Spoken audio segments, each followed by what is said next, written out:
Halo guys, kenalin nama gue Melvina dari IE24. Dan kali ini gue bakalan bahas soal UTS Statistika Ekonomi dan Bisnis angkatan tahun 2024 dan 2025. Oke, langsung aja ke nomor 1. Nah, di nomor 1 ini diberikan tabel mengenai indeks kebahagiaan di Indonesia pada tahun 2017 dan juga 2015 di 15 provinsi yang terpilih di Indonesia. Nah, langsung kita ke poin A. Berdasarkan informasi yang tersedia pada tabel di atas, buatlah tabel distribusi frekuensi indeks kebahagiaan masing-masing di tahun 2017 dan juga 2021. Oke, jadi langsung aja kita buat dulu yang tahun 2017-nya. Nah, kalau misalnya pengen buat tabel distribusi frekuensi, ada 3 informasi utama yang harus lo tahu nih. Yang pertama, jumlah sampelnya. Karena provinsi yang ada di sini ada 15 provinsi, berarti sampelnya ada N sama dengan 15. Terus untuk jumlah kelasnya kita bakal pakai rumus namanya Sturges Rule.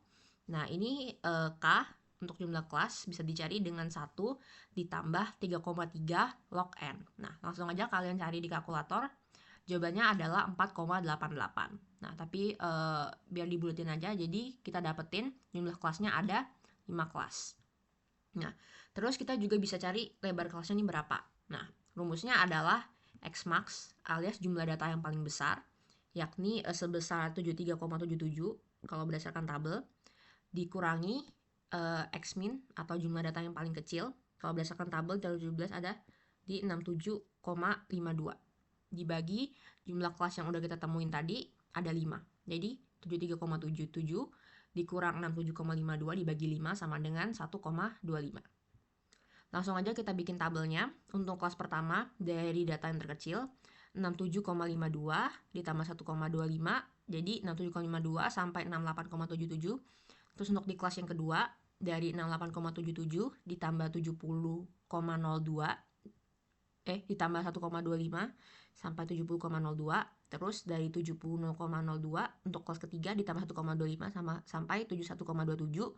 Baru di kelas keempat dari 71,27 ditambah 1,25 72,52. Dan terakhir di kelas kelima 72,52 sampai 73,77. Terus kalian bisa cari frekuensinya untuk setiap kelas sendiri. Dari 67,52 sampai 68,77 ada satu data sebesar 67,52. Jadi ada satu. Dari 68,77 sampai 70,02 ada satu data yakni 69,83. Jadi ada satu. Terus dari 70,02 sampai 71,27 ada dua data. Dan dari 71,27 data bisa sampai 72,52 ada 8 data yang bisa kalian kelompokkan lagi. Dan yang terakhir dari 72,52 sampai 73,77 ada 3 data. Dan kalau hitungan dan pengelompokan kalian benar, harusnya kalau misalnya ditambah, ditotalkan harusnya sama dengan 15. Ini 1 tambah 1, 2, 2 tambah 2, 4, 4 tambah 8, 12, 12 tambah 3 sama dengan 15. Sesuai dengan jumlah sampel yang ada di awal. Nah, sekarang kita buat lagi, tapi buat tahun 2021. Nah, biar gampang, itu data yang ada di atas udah gue pindahin ke bawah sini. Jadi kita nggak usah ngeliat lagi ke atas. Nah, sama seperti sebelumnya, jumlah provinsinya masih ada 15. Jadi jumlah sampelnya masih ada 15, N sama dengan 15. Dan sama seperti tadi, kita masih pakai rumus yang sama. K sama dengan 1 tambah 3,3 log N. Taruh di kalkulator. 1 tambah 3,3 log 15 sama juga dengan 5 kelas. Nah, sekarang yang bedanya adalah lebar kelasnya nih. Kita cari jumlah data terbesar ada di 76,33 dikurangi yang paling kecil ada 68,08 dibagi jumlah kelas yang kita ketemukan tadi ada 5 kelas. Dan kita ketemukan panjang kelas lebar kelasnya adalah 1,65. Lalu langsung kita buat aja tabelnya. Jadi 68,08 ditambah 1,65. Jadi untuk kelas pertama dari 68,08 sampai 69,73. Terus dari kelas kedua dari 69,73 ditambah 1,65 jadi sampai 71,38. Untuk kelas ketiga dari 71,38 ditambah 1,65 sampai dengan 73,03. Terus untuk kelas keempat dari 73,03 ditambah 1,65 sampai 74,68. terus dari 74,68 sampai ditambah 1,65 sampai 76,33. Lalu kita cari kelompokan frekuensinya. Untuk kelas pertama dari 68,68 sampai 69,73 ada satu data, satu. Terus dari 69,73 sampai 71,38 ada 4 data.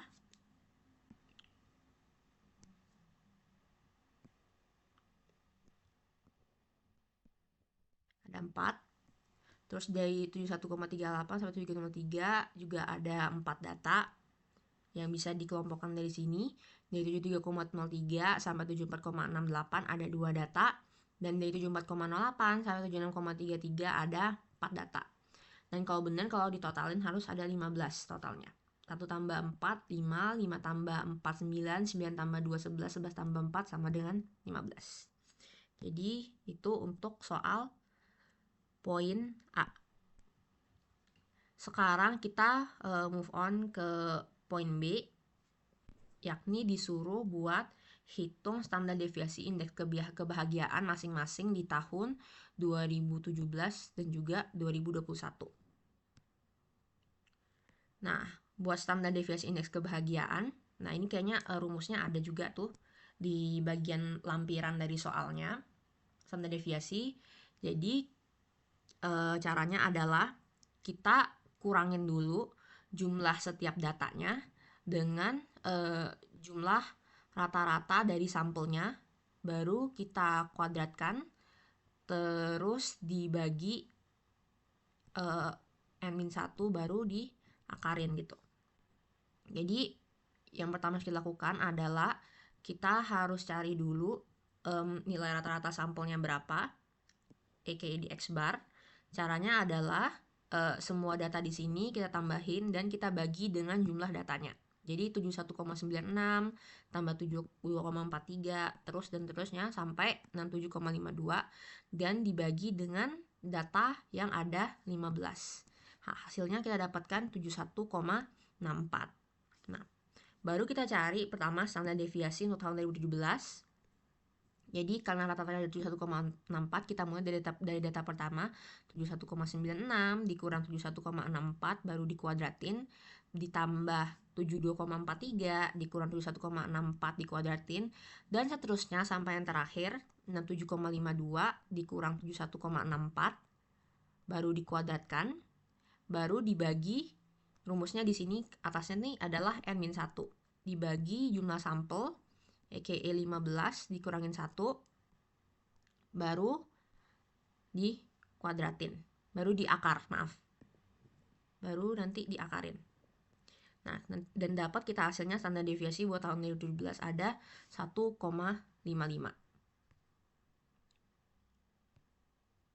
Terus ini buat yang tahun 2021 juga udah gue pindahin datanya. Kita cari dulu rata-rata buat rata-rata sampel untuk tahun 2021, yakni semua data ini dari 71,24, 71,34 sampai 69,87 kita tambahin, lalu kita bagi dengan 15 karena datanya ada 15, 73,64. Baru kita cari standar deviasi tahun 2021. Jadi 71,24 dikurangin dulu sama rata-ratanya 73,64 baru dikuadratin sampai seterusnya sampai 69,87 dikurang 73,64 dikuadratin baru dibagi N-1 dibagi 15 dikurang 1 baru diakarin. Dan kita dapat untuk dari tahun 2021 standar deviasi sampelnya adalah 2,73. Terus kita ke poin C. Terus bandingkan dan jelaskan variabilitas data indeks kebahagiaan di tahun 2017 dan juga 2021. Nah, ini bandingkan dan jelaskan variabilitas indeks kebahagiaan. Nah, variabilitas salah satu caranya adalah bisa kita temukan dari standar deviasi. Karena standar deviasi ini rumusnya sendiri adalah akar dari varians. Nah, dan standar deviasi ini jelasin rata-rata jarak dari setiap nilai data dari nilai rata-ratanya gitu. Nah, kalau misalnya standar deviasinya itu kecil, berarti nilainya itu jaraknya deket. kayak apa ya, jumlah nilainya itu nggak terlalu jauh dan deket dari nilai si rata-ratanya tadi. Itu menandakan apa? Berarti datanya itu lebih seragam atau variabilitasnya itu lebih kecil. Tapi kalau misalnya standar deviasinya besar, berarti nilai-nilainya itu lebih menyebar dan jaraknya itu lebih jauh dari rata-ratanya itu. Itu menandakan apa? Datanya lebih beragam dan variabilitasnya juga lebih tinggi. Nah, berdasarkan perhitungan kita tadi, standar deviasi di tahun 2017 itu 1,55 dan di tahun 2021 adalah 2,73. Berarti yang lebih gede yang mana? Yang 2021 dong, yang 2,73. Berarti kesimpulannya apa? Berarti variabilitas atau keberagaman indeks kebahagiaan di tahun 2021 itu jauh lebih besar ketimbang tahun 2017. Nah, berarti artinya apa? Kalau misalnya kita pakai konteks provinsi dan segala macam, konteks soalnya, berarti perbedaan indeks kebahagiaan antar provinsi di tahun 2021 itu lebih besar dan juga lebih beragam nih data-datanya ketimbang di tahun 2017 gitu. Terus kita ke poin terakhir dari nomor 1 di bagian D. Berdasarkan jawaban Anda di atas, apakah data indeks kebahagiaan di tahun 2017 dan juga 2021 tuh punya yang namanya outlier? Nah, jadi kita mau cari tahu apakah ada outlier atau enggak. Tapi sebelum itu kita harus tahu outlier ini apa sih gitu. Outlier ini adalah nilai data yang terlalu tinggi ataupun terlalu rendah ketimbang data-data lainnya. Dan kalau misalnya di research, kalau misalnya data outlier ini kita pakai karena nilainya terlalu tinggi dan terlalu rendah, biasanya bisa merusak hasil penelitian dan merusak validitas hasil penelitian kita gitu. Nah, outlier ini terbagi jadi dua. Ada outlier atas dan juga outlier bawah. Kalau outlier atas berarti nilai data yang terlalu tinggi. Kalau outlier bawah berarti nilai data yang terlalu rendah. Nah, gimana caranya kita tahu apakah ada outlier bawah atau outlier atas? Nah, kita harus mencarinya dari namanya batas outlier. Nah, kalau misalnya outlier bawah, rumus batasnya itu adalah Q1 kuartil 1 dikurang 1,5 dikali IQR. IQR ini apa? IQR ini adalah interquartile range atau jangkauan antar kuartil. Nah, ini untuk batas outlier bawah. Kalau buat batas outlier atas, rumusnya adalah kuartil ketiga ditambah 1,5 dikali IQR ataupun interquartile range. Nah, kalau misalnya kita udah dapat nilai batas outlier bawah dan kita menemukan ada data yang nilainya di bawah hasil yang kita temukan nih, perhitungan ini, berarti itu menandakan adanya outlier bawah. Nah, dan untuk outlier atas pun, kalau misalnya kita udah nemuin ini, hasil perhitungan ini, kalau misalnya ada data yang nilainya di atas hasil perhitungan ini, berarti itu ada yang namanya outlier atas. Nah, sekarang kita cari dulu nih IQR-nya berapa biar bisa dimasukin ke dua rumus yang ada di atas ini. Nah, IQR tuh gimana carinya? Nah, IQR dicari dengan kuartil ketiga dikurang kuartil 1. Berarti kita harus cari nih, kuartilnya tuh berapa sih cara ngitungnya? Nah, cara ngitung kuartil adalah kayak gini. Kuartil K sama dengan K dikali N plus 1 dibagi 4. Nah, kita mulai dulu untuk yang tahun 2017. Nah, kuartil pertama buat data di tahun 2017, kita taruh aja ke rumusnya. Ini 1 dikali N plus 1, berarti 15 tambah 1 dibagi 4. Nah, hasilnya 4. Nah, angka 4 ini bukan menandakan nilai kuartilnya. Cuman di data keberapakah kuartil 1 ini berada. Nah, dan buat tahun 2017, data keempatnya itu adalah 70,92. Nah, lanjut kita do the same thing buat yang kuartil ketiga. Nah, kita cari pakai rumusnya yang ini. K3 dikali N plus 1, 15 plus 1 dibagi 4 sama dengan 12. Berarti kuartil ketiga dari data indeks kebahagiaan tahun 2017 ada di data yang ke-12. Nah, kalau kalian cari lagi itu ada di data yang sebesar 72,48. Baru kita masukin ke rumus yang ini, interquartile range, kita udah dapat, berarti interquartile range untuk tahun 2017 sama dengan kuartil 3 dikurang kuartil 1, berarti 72,48 dikurang 70,92 sama dengan 1,56. Baru kita masukin ke rumus yang ini. Batas outlier bawah, rumusnya, ulang lagi, Q1 dikurang 1,5 dikali interquartile range, kuartil 1 70,92 dikurang 1,5 dikali 1,56 sama dengan 68,56. Nah, terus kita move on ke batas outlier atas. Batas outlier atas berarti rumusnya kuartil ketiga ditambah 1,5 dikali interquartile range. Kuartil ketiga berapa sih? Nih, 72,48 ditambah 1,5 dikali 1,56. Nah, hasilnya berapa? 74,82. Nah, dan buat data indeks kebahagiaan tahun 2017, ternyata nih ada satu data nih yang nilainya itu sebesar 67,52. Yang dimana itu berarti di bawah, lebih kecil daripada batas outlier bawah yang ini, yakni 68,56. Nah, berarti artinya apa? Data indeks kebahagiaan di tahun 2017 punya satu outlier bawah. Sekarang kita lanjut buat yang tahun 2021. Nah, karena jumlah sampelnya sama, jadi urutan datanya itu juga sama gitu. Karena rumus kuartil untuk mencari kuartil itu kuartil pertama atau kuartil kedua atau kuartil ketiga itu data yang keberapa, kita cuma butuh sampelnya doang nih, N yang nilainya sebesar 15. Jadi buat tahun 2021 pun kita masih memakai rumus yang sama dan juga bakalan dapat hasil yang sama. Jadi kalau buat 2021 kuartil pertama adalah di data yang keempat juga. Nah, dengan data sebesar 71,24. Kalau di kuartil ketiga adalah data yang ke-12 dengan data sebesar 74,78.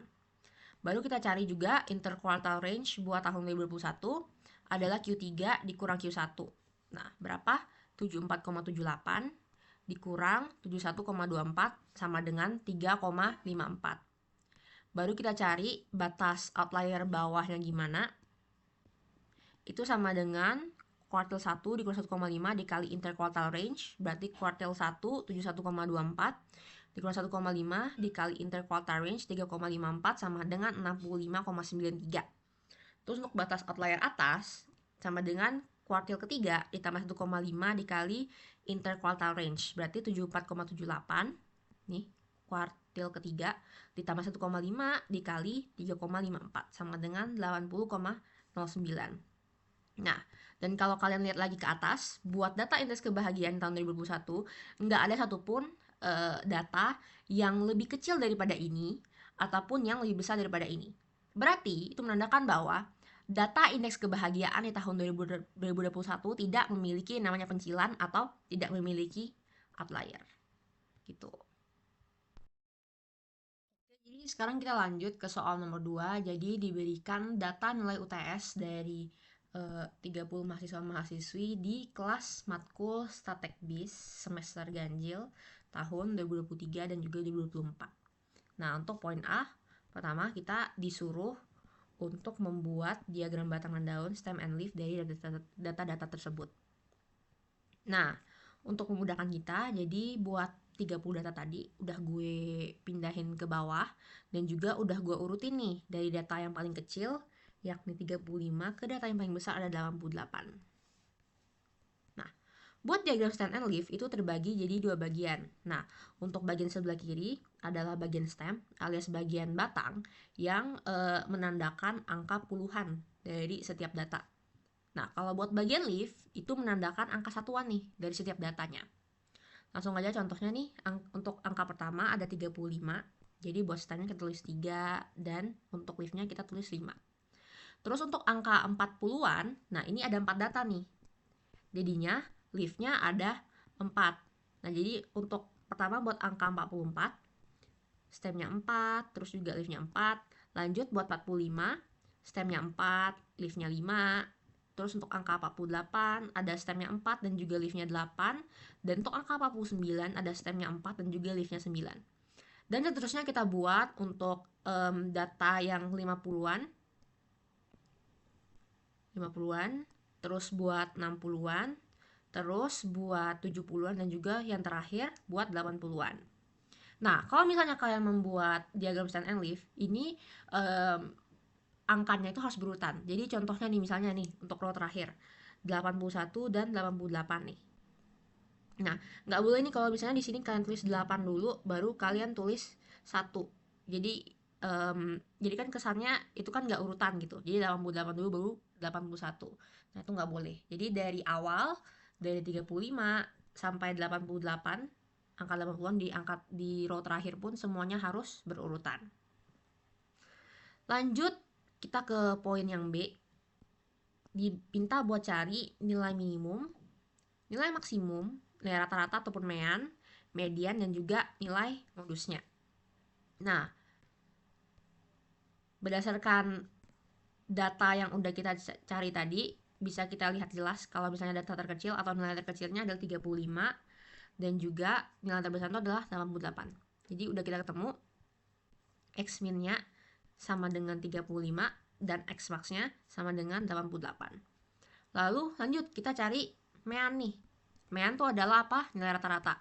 Jadi semua data-data di atas tadi, dari 35 ditambah berapa nih? Ditambah 44, ditambah 45, 48, 49, semuanya ditambahin sampai ke 88. Dan karena mahasiswanya tadi ada 30, berarti kita punya 30 data nih. Berarti semua nilai tadi ditambahin, lalu kita bagi 30 buat nyari meannya. Dan kita temukan hasilnya adalah 59,07.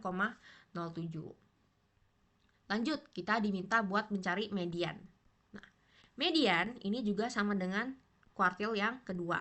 Nah, dan sekarang kita juga akan pakai rumus yang udah kita pakai di nomor pertama tadi untuk mencari kuartil, yakni kuartil K sama dengan K dikali N plus 1 dibagi 4. Nah, langsung kita masukin aja ke rumusnya. Berarti kuartil kedua sama dengan 2 dikali N jumlah datanya ada 30 karena ada 30 mahasiswa, ditambah 1 dibagi 4. Lalu kita temukan jawabannya adalah 15,5. Technically, berdasarkan rumus kuartil yang kita punya ini, technically kuartil kedua dari data-data di atas itu tadi berarti ada di data yang ke 15,5. Namun karena 15,5 ini desimal, maka kita harus cari rata-rata dari dua data nih, yakni kita harus mencari rata-rata dari data ke 15 dan juga 16. Nah, coba kita lihat ke atas, data ke 15 dan 16 nih data apa sih? Nah, data pertama 2, 3, 4, 5, 6, 7, 8, 9, 10, 11, 12, 13, 14, 15, 16 nih. Nah, ternyata data ke-15 adalah 57 dan data ke-16 adalah 59.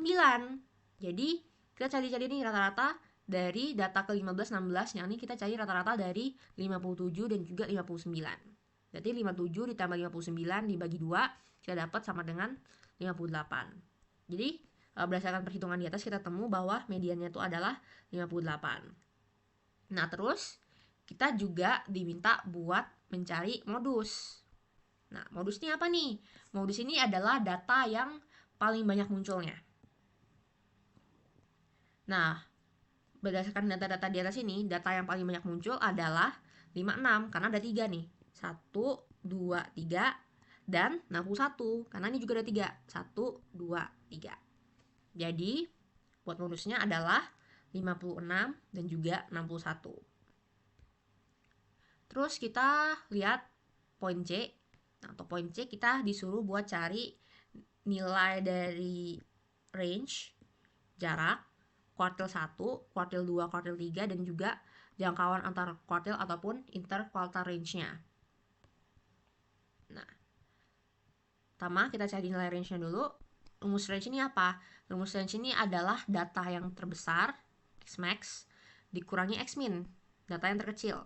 Data yang terbesar tadi berapa? 88, dikurang data yang terkecil, yakni 35, kita dapat sama dengan 53. Lanjut, kita cari kuartil 1, kuartil 2, dan juga kuartil 3. Masih pakai rumus yang tadi, kuartil K sama dengan K dikali N plus 1 dibagi 4. Berarti kuartil pertama sama dengan 1 dikali N 30 tambah 1 dibagi 4 sama dengan 7,75. Lalu kita bulatin, ini berarti kuartil pertama itu berada di data yang ke-8. Data yang ke-8 nih, yang mana sih? Gitu. Kita cari 1, 2, 3, 4, 5, 6, 7, 8. Berarti data yang ke-8 adalah 53. Berarti kita temuin kuartil satunya adalah 53. Terus kuartil kedua udah kita temuin tadi, kuartil kedua itu adalah median. Mediannya tadi berapa sih? Mediannya ada 58. Jadi kuartil 2-nya juga 58. Terus baru kita cari kuartil ketiga. Kita cari 3 dikali N 30 plus 1 dibagi 4. Berarti dan kita temuin hasilnya itu adalah 23,25.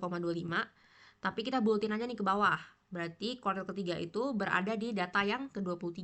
Data yang ke-23 nih berapa sih? Nah, 1, 2, 3, 4, 5, 6, 7, 8, 9, 10, 11, 12, 13, 14, 15, 16, 17, 18, 19, 20, 21, 22, 23. Sama dengan 65. Jadi buat kuartil ketiga untuk data ke-23 adalah 65. Terus kita juga diminta buat mencari interquartile range ataupun jangkauan antar kuartil. Nah, berapa rumusnya? Rumusnya adalah IQR, interquartile range, sama dengan kuartil ketiga dikurang kuartil ke-1. Berarti 65 kuartil ketiga dikurang kuartil ke-1 dikurang 53 sama dengan 12. Oke, lanjut kita ke poin terakhir dari soal nomor 2B. Kita disuruh mencari nih, apakah distribusi dari data-data ini tuh simetris. Nah, dan kalaupun misalnya iya ataupun tidak, kita harus jelasin nih alasannya tuh apa. Nah, generally kalau misalnya ini secara shortcut ya, kalau misalnya kalian pengen pakai cara shortcut, kalau mau tahu data itu simetris atau enggak, kita tinggal ngelihat nilai median, mean, dan juga modusnya. Kalau misalnya datanya itu simetris, berarti nilai median sama nilai mean sama nilai modusnya itu bakalan sama. Cuman apakah sama? Nah, nilai median kita itu adalah 58. Nah, sementara nilai mean ataupun nilai rata itu adalah 59,07. Nah, sementara nilai modus kita ada dua nih. Nilai modus kita ada 56 sama dengan 61. Berarti apa? Berarti nilai median, mean, sama dan modusnya itu juga nggak sama. Itu menandakan bahwa data kita itu tidak tersebar secara simetris. Nah, data yang tidak tersebar secara simetris itu pembagiannya juga ada dua nih.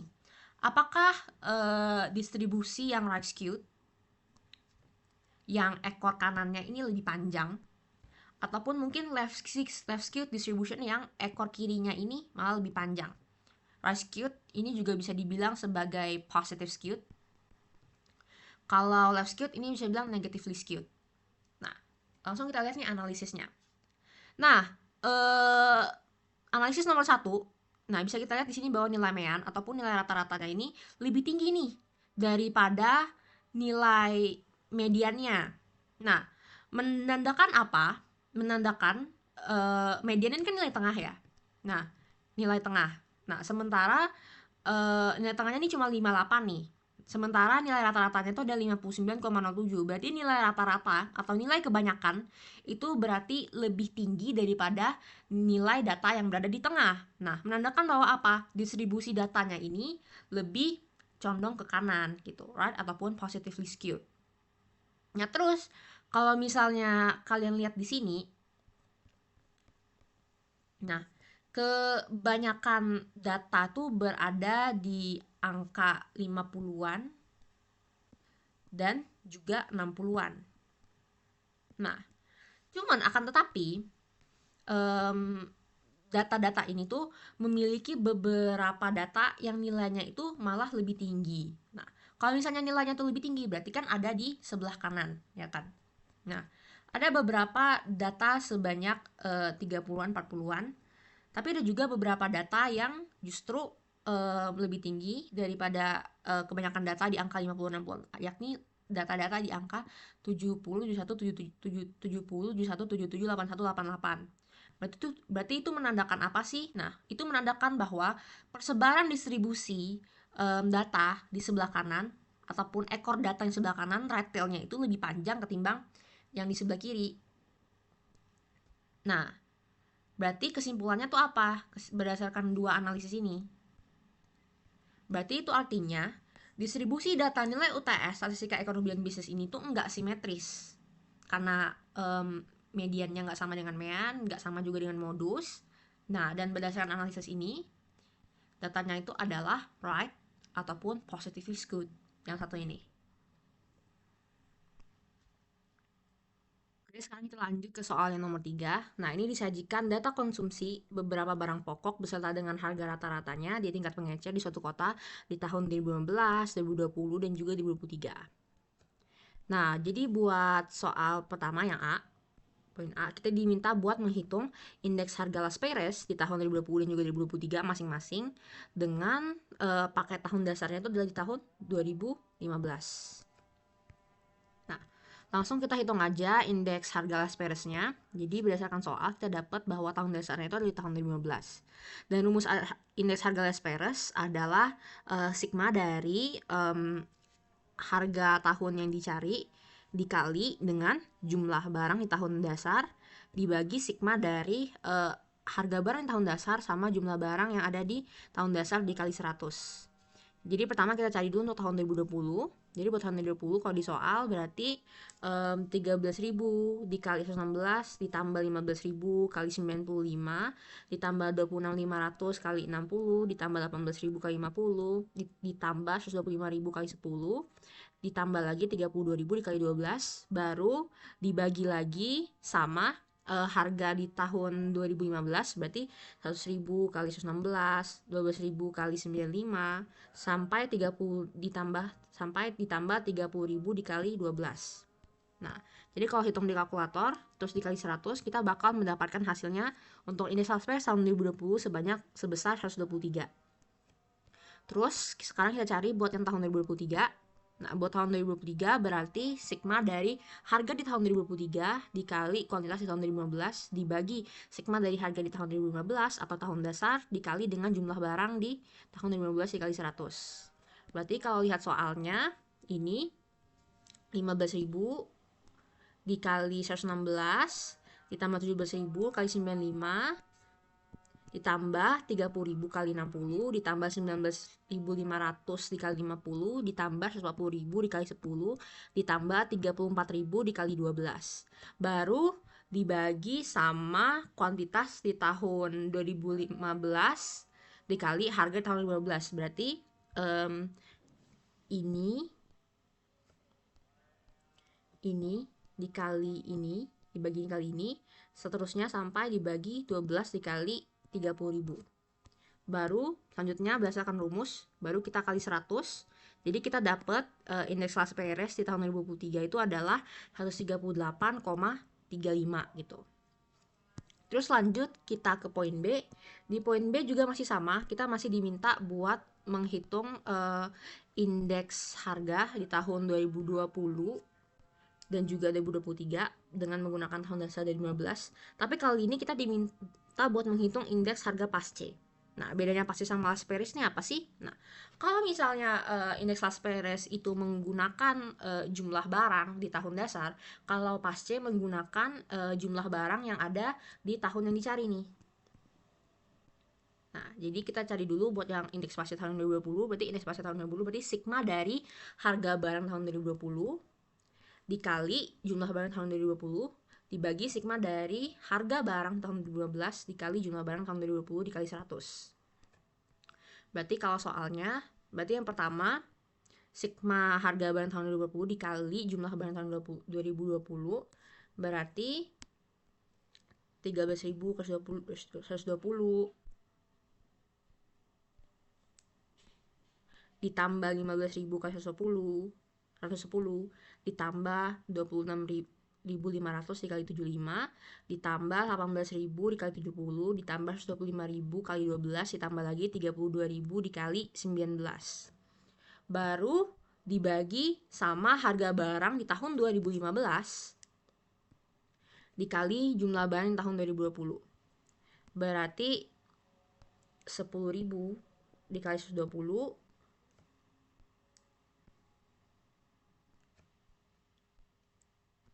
sampai seterusnya sampai dengan 30.000 dikali 19.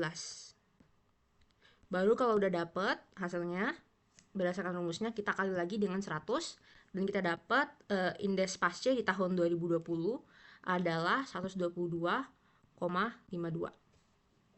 Terus baru kita cari indeks pasca di tahun 2023. Ini berarti sigma dari harga di tahun 2023 dikali kuantitas tahun 2023 dibagi sigma dari harga di tahun 2015 ditambah kuantitas di tahun 2023 baru dikali 100. Berarti kalau lihat soalnya ini bakalan jadi 15.000 dikali 122 ditambah 17.000 kali 120 ditambah 30.000 kali 80 ditambah 19.500 kali 85 ditambah 140.000 kali 13 dan ditambah 34.000 dikali 24. Baru dibagi harga di tahun 2015 dikali jumlah di tahun 2023. Berarti dibagi 10.000 kali 122 sampai seterusnya sampai dibagi 30.000 dikali 24 gitu. Baru kita kalikan lagi dengan 100.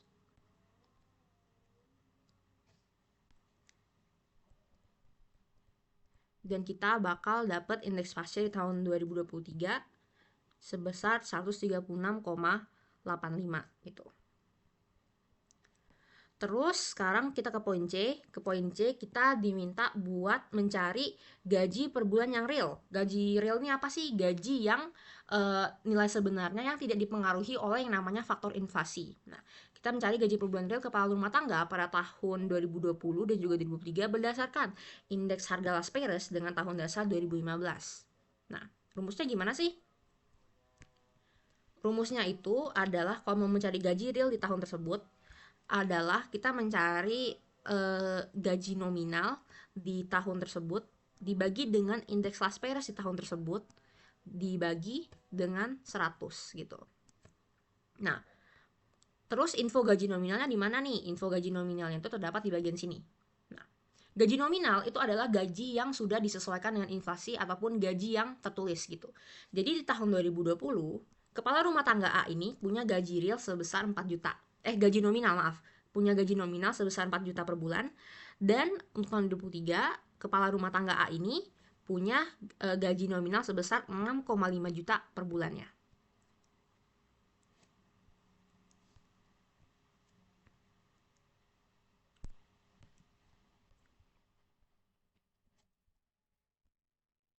Jadi, buat cari gaji real di tahun 2020, berarti rumusnya adalah apa nih? Gaji real di tahun tersebut sama dengan gaji nominal tahun tersebut dibagi indeks Las Peres tahun tersebut dibagi 100. Nah, tadi gaji nominal tahun 2020 berapa sih? Gaji nominal tahun 2020 adalah sebesar 4 juta dibagi indeks Las Peres di tahun 2020 ini sama dengan 123.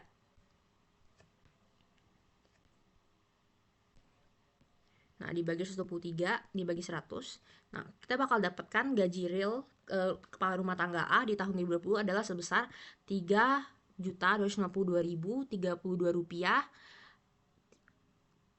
dengan 32 rupiah, 52. Jadi 3.252.032 rupiah, 52 gitu.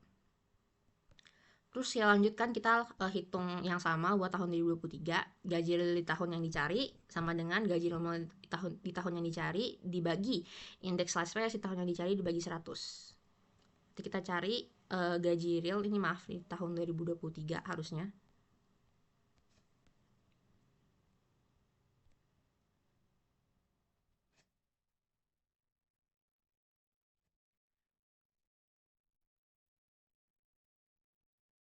Gaji real tahun 2023 berarti gaji nominal di tahun 2023 dibagi indeks Las Peres tahun 2023 dibagi 100. Nah, berdasarkan soal yang di atas, gaji nominal tahun 2023-nya itu yang gak tahu gaji yang tertera itu adalah sebesar 6.500.000 dibagi indeks Las Vegas tahun 2023 138,35 dibagi dengan 100. Nah, yang kita dapat gaji realnya berapa? Gaji realnya adalah segini, 4,6 jutaan gitu.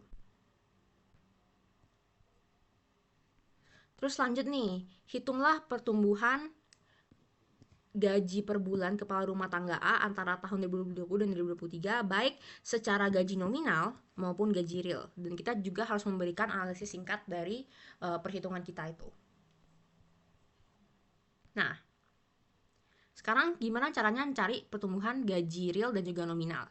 Nah, mencari real wage growth itu adalah kita harus kurangi gaji real di tahun 2023, gaji real yang paling akhir, dikurangi gaji real di tahun 2020, dibagi gaji real yang paling awal yakni gaji real di tahun 2020 baru kita kalikan 100%. Nah, gaji real di tahun 2023 ini berapa nih? Segini nih, 4,6 juta. Dikurangi gaji real tahun 2020 segini, 3,2 juta. Dibagi dengan gaji real tahun 2020 sebesar 3,2 juta. Nih, baru kita kali 100%. Nah, jadi kita menemukan bahwa terdapat pertumbuhan gaji real dari tahun 2020 sampai tahun 2023 itu sebanyak 44,43%. Terus baru kita cari pertumbuhan gaji nominal. Sebenarnya rumusnya sama aja untuk gaji nominal.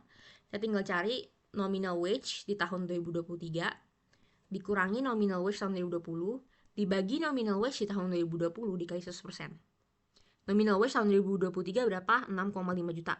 Ada tertera di soal, dikurang nominal wage tahun 2020 sebesar 4 juta, dibagi nominal wage tahun 2020 sebesar 4 juta juga, baru dikali 100%. Dan kita mendapatkan pertumbuhan gaji nominal dari tahun 2020 sampai 2023 itu sebanyak 62,5%. Nah, kalau misalnya kalian ingat ya, indeks Las Vegas yang ditemukan di tahun 2023 nih itu punya angka sebesar 138,35. Itu menandakan apa sih? Itu menandakan dari tahun 2015 sampai ke 2023 itu terdapat inflasi ataupun kenaikan barang pokok, harga barang pokok secara umum itu sebesar 38,5%. Namun ya, untungnya kenaikan gaji real sama nominal ini bisa kita lihat adalah sebesar 44,47% dan sebesar 62,5%. Ini artinya apa sih? Berarti kenaikan gaji real, pertumbuhan gaji real dan juga nominal itu lebih tinggi ketimbang pertumbuhan ataupun kenaikan harga barang pokoknya. Sehingga kenaikan gaji real itu adalah bergerak seiring dengan inflasi dan juga bisa menjaga daya beli rumah tangga nih agar tetap sesuai dengan kenaikan harga barang pokok yang terjadi. Oke, sekarang kita bahas soal nomor 4. Nah, ini dia soal cerita. Bapak Ridwan, Direktur Produksi Pakaian Olahraga PT Gagah Perkasa, sedang mereview nih catatan produk-produk yang cacat. Nah, dengan permintaan pasar semakin tinggi, PT Gagah Perkasa ini ternyata punya 3 pabrik. Pabrik pertama ada di Karawang, dengan nilainya tuh 55% dari total produksi. Pabrik kedua ada di Balaraja, dengan nilai produksinya tuh sebesar 35%. Dan sisanya diproduksi di pabrik ketiga, yakni pabrik yang ada di Sragen. Nah, berdasarkan catatan produksi, tertera bahwa pakaian olahraga yang di Karawang itu 2,75% cacat, yang di Balaraja 2% cacat, dan yang diproduksi di pabrik Sragen itu sebesar 3% cacat. Nah, berdasarkan kondisi di atas, jawablah pertanyaan berikut. Nah, di poin A kita diminta untuk membuat tree diagram pohon, agar Pak Ridwan ini bisa memahami kondisi produksinya dengan lebih baik. Nah, buat menyusun tree diagram, kita perlu mengetahui beberapa informasi yang sebenarnya udah dibilang di soal nih. Nah, informasi pertama adalah PT Gagah Perkasa itu punya 3 pabrik. Pabrik pertama ada pabrik yang di Karawang, yang memegang 55% dari total produksi, dengan 2,75% yang cacat. Terus selanjutnya yang kedua ada pabrik Balaraja, yang memegang 35% dari total produksi, dengan 2% yang cacat. Dan sisanya berada di pabrik Sragen. Berarti gimana cara kita cari persentase produksi dari pabrik Sragen? Berarti tinggal kita cari 1 dikurang 0,55 atau 55% dikurang 0,35 atau 35%. Kita dapat hasilnya adalah 0,1. Jadi pabrik seragen ini memegang 10% dari total produksi dengan 3% produksi di pabrik seragen ini yang cacat. Jadi kita buat tree diagramnya. Jadi generally ada PT Gaga Perkasa yang punya 3 pabrik. Yang pertama ada di Karawang dengan 55% total produksi 0,55. Yang cacat ada 2,75%, berarti yang cacat adalah 0,0275. Kita buat dalam bentuk desimal. Kalau yang nggak cacatnya ini berapa nih? Berarti sisanya 1 dikurang 0,0275 atau 100% dikurang 2,75%, berarti 0,975 atau 97,25% yang nggak cacatnya. Selanjutnya kita ke pabrik kedua, ada pabrik Balaraja dengan 35%, berarti 0,35. Yang cacatnya adalah ada 0,02 atau 2%. Terus yang nggak cacatnya ada 1 dikurang 0,02 atau 0,98. Jadi yang nggak cacatnya ada sekitar 98%. Yang terakhir ada pabrik Seragen yang memegang 10% dari total produksi. Yang cacatnya ada 0,03 alias 3%. Yang nggak cacatnya berarti 1 kurang 0,03 atau 0,97 dengan 97% yang nggak cacat di pabrik Seragen. Lanjut di poin B, kita diminta buat menghitung berapa sih persentase total produksi pakaian olahraga di pabrik Seragen. Nah, sebenarnya ini jawabannya udah kita temui nih. Persentase total produksi pakaian olahraga di Seragen itu 1 kurang 0,05 kurang 0,35, berarti 0,1. Jadi jawabannya adalah 0,1 atau sebesar 10%. Terus lanjut nih, kita ke probabilitas. Kita lihat di poin C. Bila Bapak Ridwan menarik sampel pakaian olahraga secara acak random, berapa probabilitas pakaian olahraga tersebut adalah cacat dan berasal dari pabrik Seragen? Jadi ini adalah probabilitas ketika Pak Ridwan ini menemukan pakaian dari Seragen dan cacat. Jadi Pak Ridwan ini mengetahui fakta bahwa pakaian itu cacat dan berasal dari Seragen di waktu yang sama. Nah, gimana sih caranya? Caranya adalah sebenarnya tinggal kita kaliin. Nah, kita tinggal kaliin peluang pakaian itu berasal dari pabrik Seragen dikali peluang kita menemukan pakaian yang cacat yang berasal dari pabrik Seragen. Jadi kalau kita lihat di sini, kalau misalnya pengen lebih gampang lagi, tinggal kita kaliin 0,1 dikali 0,03. Tapi kalau dalam fungsi matematikanya kayak gini ya, 0,1 dikali 0,03. Berarti berapa persen sih peluangnya? Berarti peluangnya adalah 0,03 atau kemungkinan Pak Ridwan ini menemukan pakaian dari Seragen dan cacat dan dia mengetahuinya itu di waktu yang bersamaan adalah sebesar 0,3%. Nah, bila Bapak Ridwan menarik sampel pakaian olahraga secara random, berapa probabilitas pakaian olahraga itu tersebut cacat? Nah, nggak kayak di poin C yang dimana dia mau ketemu cacat dan dari pabrik Seragen. Ini boleh cacat dan boleh juga dari pabrik manapun gitu. Nah, kalau misalnya ngelihat fungsi matematikanya, berarti kemungkinan cacat itu adalah kemungkinan pakaian dari Karawang dikali pakaian cacat dari Karawang dikali kemungkinan pakaian cacat dari ditambah kemungkinan pakaian cacat dari Balaraja dikali pakaian cacat dari Balaraja ditambah lagi pakaian cacat dari Seragen dikali kemungkinan pakaian dari Seragen dikali kemungkinan pakaian cacat dari Seragen. Jadi kalau sebenarnya pengen lebih gampang lagi, kalian tinggal lihat tree diagramnya. Berarti tinggal ini dikali ini ditambah ini dikali ini ditambah ini dikali sama ini. Nah, jadi 0,55 dikali persentase cacatnya 0,0275 ditambah 0,35 dikali 0,02 ditambah yang udah kita temuin tadi nih 0,003. Jadi hasilnya adalah 0,025125 atau kemungkinan Pak Ridwan ini dapat pakaian cacat dari pabrik manapun ketika ia mengambil secara random adalah 2,5125% gitu. Terus kita ke poin E. Bapak Ridwan mengambil sampel pakaian olahraga secara random dan mendapatkan pakaian olahraga tersebut cacat. Berapa probabilitas pakaian olahraga tersebut diproduksi di pabrik Seragen? Nah, di poin E ini perbedaan sama yang di poin C. Nah, persamaan poin C sama E itu kan sama-sama dari Seragen dan cacat. Ini juga cacat dan juga dari Sragen. Cuman kalau di poin C, Pak Ridwan itu menemukan pakaiannya itu cacat dan dari Sragen itu di waktu yang bersamaan. Tapi kalau di poin E, Pak Ridwan ini nemuin pakaian cacat dulu nih. Tapi dia belum tahu pakaian cacat itu dari mana. Baru nggak lama kemudian, dia ketemu bahwa pakaian cacat itu berasal dari Sragen. Berarti ada dua kejadian yang terjadi ini. Nah, kalau misalnya ada dua kejadian yang terjadi untuk melakukan suatu peluang, berarti kayak ada kejadian selanjutnya yang menjadi follow up atas dari kejadian yang pertama. Berarti peluangnya itu kita gunakan pakai Bayes theorem. Dan rumusnya gimana nih?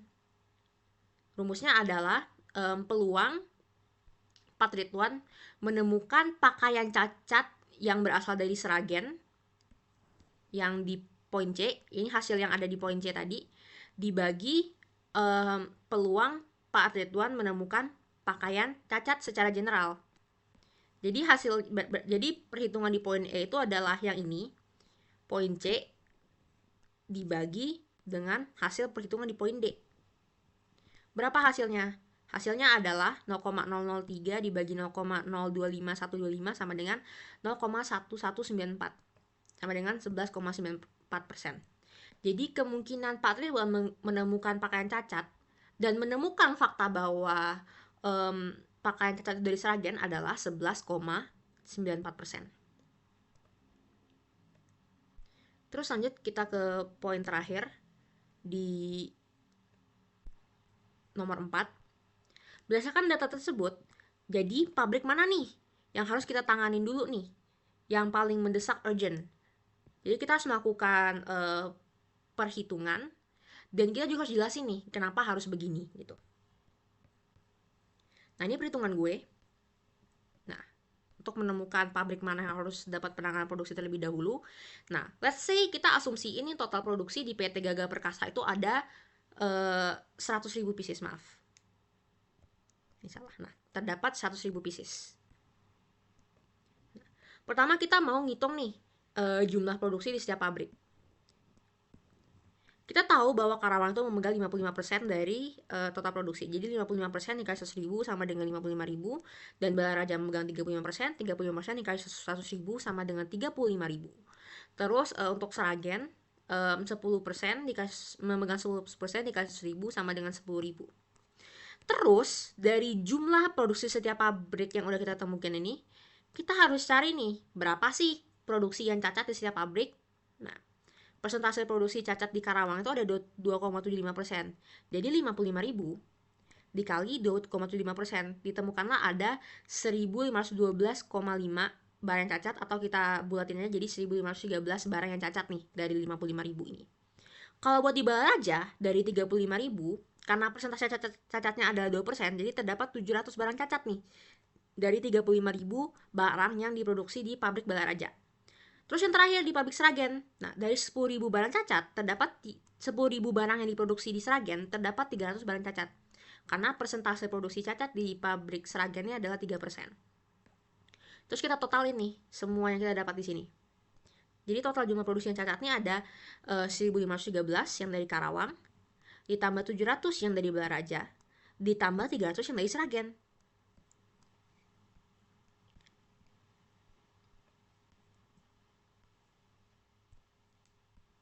Jadi totalnya ada 2.513 pieces yang cacat di semua pabrik.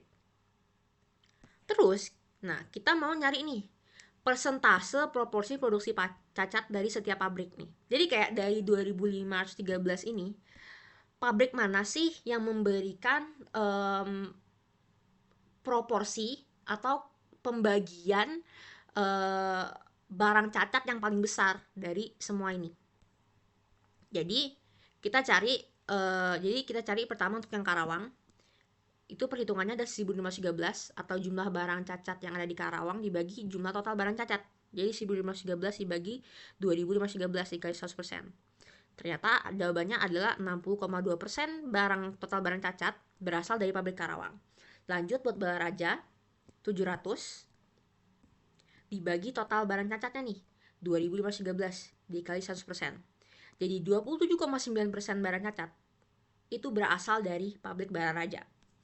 Dan yang terakhir, untuk Sragen, Nah, ini 300 jumlah barang cacat di pabrik Sragen dibagi 2.513 total jumlah barang cacat dikali 100%. Nah, kita dapat hasilnya 11,9%, yang artinya 11,9% dari total barang cacat yang ada berasal dari pabrik Sragen gitu.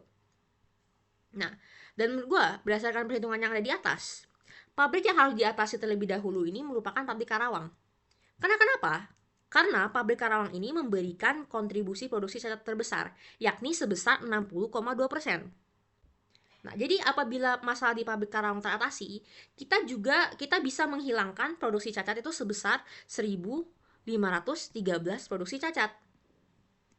Tapi Kak, kenapa lo nggak ngambil Sragen nih, yang dimana kan persentase produksi cacat di Sragen itu kan yang paling besar, sebanyak 3%. Nah, masalahnya kapasitas produksi di Sragen itu cuma 10.000. Jadi kalau kita menyelesaikan masalah di produksi di pabrik Sragen terlebih dahulu, kita tuh cuma bisa menghilangkan barang cacat sebesar 300 pieces aja. Yang dimana itu total kapasitasnya tuh lebih sedikit, dan jauh lebih sedikit ketimbang kalau lo langsung menyelesaikan masalah produksi yang ada di pabrik Karawang yang bisa sebanyak 1.513 pieces barang cacat gitu. Oke, finally kita bakal bahas soal terakhir, soal nomor 5. Nah, terdapat informasi di sini bahwa diketahui bahwa 30% penduduk di suatu daerah belum memiliki asuransi kesehatan, entah itu baik asuransi kesehatan pemerintah atau BPJS maupun asuransi kesehatan yang swasta. Seorang peneliti mau melakukan penelitian nih terkait kepemilikan asuransi kesehatan. Dan ini melakukan eksperimen dengan memilih dan mengambil sampel penduduk dari daerah tersebut secara acak nih, sebanyak 5 orang. Langsung kita move ke poin A, poin pertama. Apakah pengambilan sampel sebanyak 5 orang buat penelitian tentang kepemilikan asuransi ini dapat menggunakan distribusi binomial? Nah, kalau iya, apa aja nih syarat-syarat yang harus dipenuhi biar pengambilan sampel tersebut memang beneran memenuhi syarat distribusi binomial? Nah, untuk menggunakan syarat distribusi binomial, terdapat 4 syarat nih yang harus dipenuhi. Syarat pertama adalah jumlah percobaan dan sampelnya juga tetap. Dan apakah iya? Nah, iya, jawabannya udah di-mention di sini nih. Jadi, kalau di dalam distribusi binomial, satu sampel itu menandakan satu percobaan. Dan udah di-mention dari awal, jumlah sampelnya ada 5 orang, berarti jumlah percobaannya ada 5 orang, yang berarti itu tetap. Berarti itu memenuhi syarat yang pertama. Lanjut, kita ke nomor 2. Kalau mau pakai distribusi binomial, hasil ataupun outcome dari setiap percobaan ini cuma ada 2, yakni sukses ataupun gagal. Dan memang iya, karena dia pengen melakukan penelitian terkait kepemilikan asuransi kesehatan, berarti outcome-nya memang cuma ada 2, yakni punya asuransi ataupun nggak punya asuransi. Berarti syarat kedua ini terpenuhi. Lanjut, kita ke syarat ketiga. Probabilitas sukses di setiap percobaan itu tetap. Jawabannya adalah iya. Karena udah di-mention nih, generally diketahui bahwa 30% nih penduduk di daerah tersebut yang belum memiliki asuransi. Jadi kalau kita mau cari probabilitas suksesnya adalah 100% dikurang 30%. Karena nggak punya asuransi berarti kan percobaan kemungkinan gagal ya, berarti 100% dikurang 30%. Berarti kalau kemungkinan sukses ataupun punya asuransi adalah sebesar 70% ataupun 0,7. Dan itu berarti angkanya adalah tetap. Jadinya nomor 3 ini juga terpenuhi. Lalu yang terakhir, yang keempat, hasil percobaan independen. Jadi, percobaan orang pertama nggak ada pengaruh ke orang kedua. Apakah iya? Jawabannya adalah iya. Karena fakta bahwa orang pertama punya atau enggak punya asuransi itu enggak ada hubungannya sama fakta atau kemungkinan bahwa orang pertama bahwa orang kedua itu juga nggak punya asuransi. Jadi semuanya independen dan berdiri sendiri-sendiri. Jadinya syarat nomor 4 ini juga terpenuhi. Jadi kesimpulannya apa? Ya, pengambilan sampel ini memenuhi syarat dan juga dapat nih memakai model distribusi binomial. Lanjut kita ke poin yang B. Poin yang B, berdasarkan 5 orang dalam sampel penelitian tersebut, kita diminta buat bikin grafik nih yang menggambarkan distribusi peluang ataupun probability distribution dari banyaknya penduduk yang memiliki asuransi kesehatan. Pertama, sebelum kita bikin grafiknya, kita harus cari nih peluangnya itu berapa. Nah, kita menggunakan rumus peluang distribusi di binomial. Jadi peluang distribusi binomial sama dengan n faktorial dibagi dengan n min x faktorial dikali x faktorial dikali p pangkat x dikali 1 dikurang p pangkat n min x. X ini apa? X ini menggambarkan banyak kejadian yang diharapkan.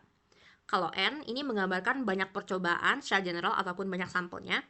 P ini peluang kejadian yang diharapkan. Nah, peluang kejadian yang diharapkannya berapa? 100% dikurang 30%.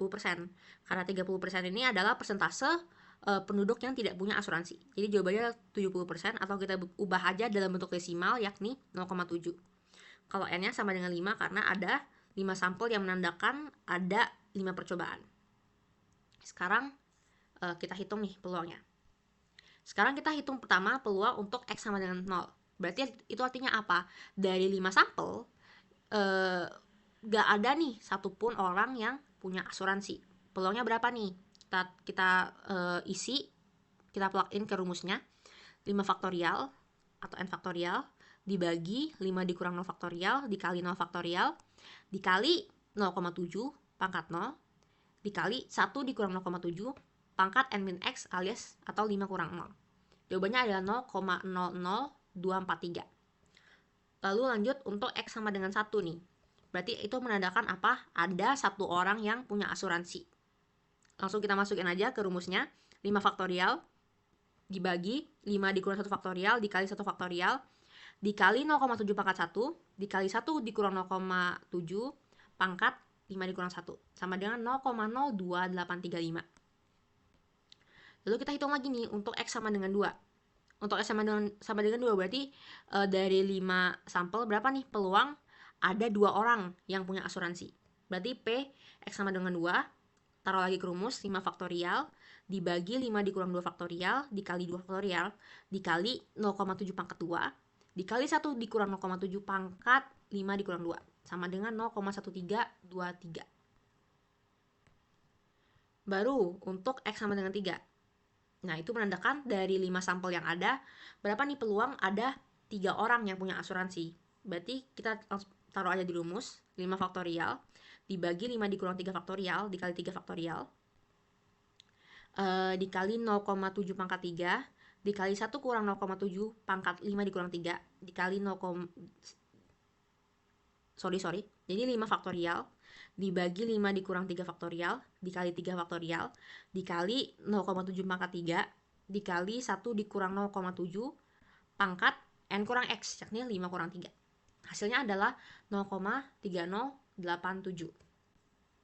Sama yang selanjutnya, untuk x sama dengan 4, jadi dari 5 sampel yang ada, berapa kemungkinan ada 4 orang nih yang punya asuransi? Jawabannya adalah, langsung kita masukin ke rumusnya, 5 faktorial dibagi 5 kurang 4 faktorial, dikali 4 faktorial, dikali 0,7 pangkat 4, dikali 1, dikali 1 dikurang 0,7, dikurang 5 kurang 4, dipangkat 5 kurang 4, sama dengan 0,36015. Sama yang terakhir nih, dari 5 sampel yang ada, berapa kemungkinan 5 orang ini semuanya punya asuransi gitu. Kita masukin aja ke rumus, 5 faktorial dibagi 5 dikurang 5 faktorial dikali 5 faktorial dikali 0,7 pangkat 5 dikali 1 dikurang 0,7 pangkat 5 dikurang 5 sama dengan 0,16807. Baru karena kita udah nemuin semua informasi tentang peluangnya, baru kita gambar nih grafiknya. Nah, pertama kita fokus ke aksis Y atau sumbu Y. Sumbu Y ini apa nih? Probabilitas orang yang punya asuransi buat setiap jumlah percobaan ataupun jumlah X nih. Nah, X ini menggambarkan apa? X ini jumlah orang yang punya asuransi. Tadi kita dapat kalau yang punya asuransi cuma 0, berarti peluangnya adalah 0,0243. Jadi segini.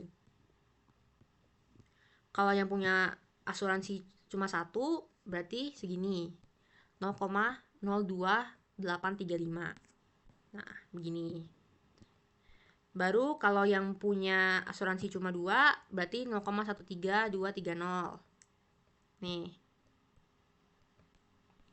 segini. Lanjut ke kalau yang punya asuransi ada 3, berarti peluangnya 0,30870 segini. Sama kalau yang punya asuransi ada 4 dari 5 orang tersebut, berarti hasilnya 0,36015. Kita gambar begini, sama yang nomor 5 0,16807 segini. Gitu. Lanjut kita ke poin C. Berapa nih probabilitas bahwa at least paling sedikit ada 2 orang nih, 2 penduduk yang punya asuransi kesehatan. Cara ngitungnya gimana? Kan yang dicari itu kan paling sedikit 2 orang yang punya asuransi kesehatan. Berarti jumlahnya ini bisa 2, 3, 4, 5 dan seterusnya sampai ke angka yang infinite. Kalau tradisional sebenarnya lo tinggal tambahin aja nih peluang dari 2 tambah 3 tambah 4 tambah 5 dan seterusnya. Tapi kan itu nggak bakal berhenti ya. Karena lo nggak tahu nih mau sampai kapan nih banyaknya. Jadi lo tinggal caranya adalah lo tinggal cari kebalikannya nih. Berarti 1 dikurang jumlah orang yang nggak boleh. Berarti kalau misalnya dicari paling sedikit 2 orang, berarti kan nggak boleh cuman 0 orang atau nggak ada, ataupun cuma 1 orang.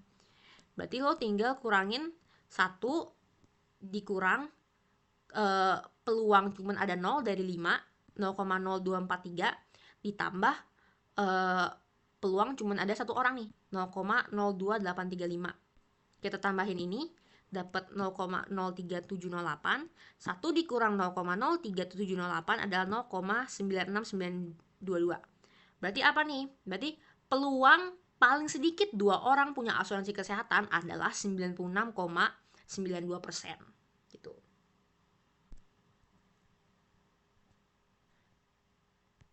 Terus kita ke poin terakhir, poin D. Hitunglah berapa banyak penduduk nih yang diharapin punya asuransi kesehatan, serta hitunglah variansi sama standar deviasi penduduk yang memiliki asuransi kesehatan. Nah, ini ada rumusnya di bagian lampiran soal.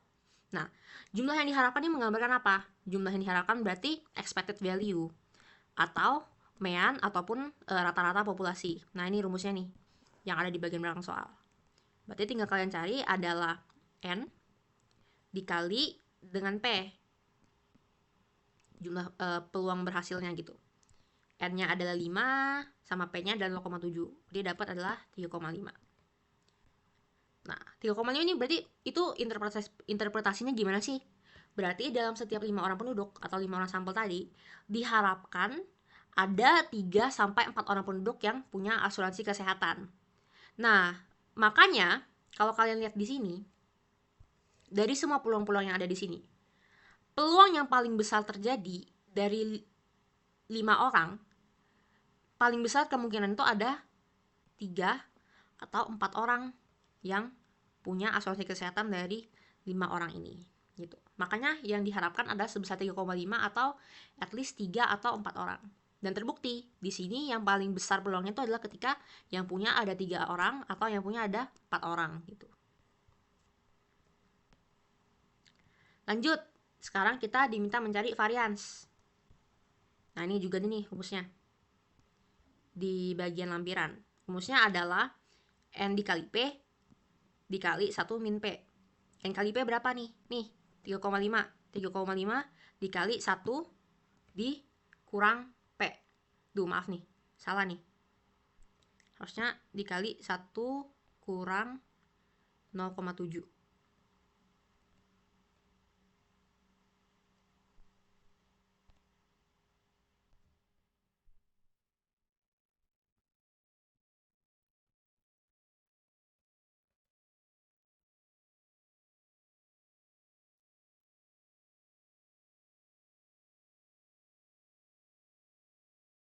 Berarti harusnya hasilnya adalah 1,05.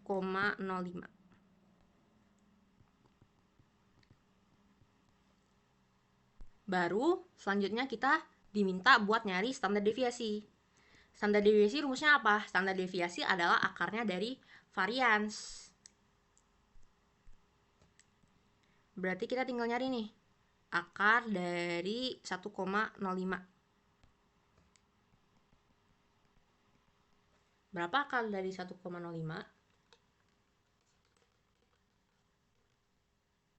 Adalah sebesar 1,025. Jadi itu poin terakhir dari sekian soal yang ada. Poin terakhir dari nomor 5. Thank you udah dengerin pembahasan soal UTS Statek BIS angkatan tahun 2024-2025 ini. Semoga membantu dan berguna bagi kalian semuanya. Semangat ujiannya.